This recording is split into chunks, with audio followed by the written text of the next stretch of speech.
Hi అండి, అందరికీ నమస్కారం. Welcome to my YouTube channel. ఈ వీడియోలో ఇప్పుడే అందిన వార్త అండి. రాజ్యాంగపై మార్పులు, హోంమంత్రి కీలక ప్రకటన. ఆ వివరాలు అయితే ఈ వీడియోలో తెలుసుకుందాం. వీడియో అయితే ఎక్కడగా స్కిప్ చేయకుండా ఎండ్ వరకు చూడడం ద్వారా ఇన్ఫర్మేషన్ పూర్తిగా అర్థమవుతుంది. అలాగే వీడియో నచ్చినట్లయితే ఒక లైక్ చేయండి. ఇంకా సబ్స్క్రైబ్ చేసుకున్నట్లయితే మన ఛానల్ సబ్స్క్రైబ్ చేసుకోవడం ద్వారా నేను చేసే లేటెస్ట్ అప్డేట్ న్యూస్ మీ వరకు రీచ్ అవుతుందండి. ఇక ఆలస్యం చేయకుండా వివరాలకు అయితే వెళ్ళిపోదాం. కేంద్ర మంత్రి అమిత్ షా కీలక వ్యాఖ్యలు చేశారండి. కుల ఆధారిత రిజర్వేషన్ విధానాన్ని బీజేపీ ఎప్పటికీ మార్చబోదని అయితే స్పష్టం చేశారు.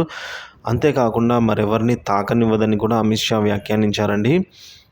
లోక్సభ ఎన్నికల్లో భాగంగా 21 రాష్ట్రాలు, కేంద్రపాలిత ప్రాంతాల్లోని 102 స్థానాలకు తొలి దశ పోలింగ్ జరుగుతోంది. ఈ సందర్భంగా కేంద్ర హోంమంత్రి అమిత్ షా మీడియాతో మాట్లాడుతూ రాజ్యాంగంలో మార్పుల కోసం జరుగుతున్న ప్రచారంపై స్పందించారు.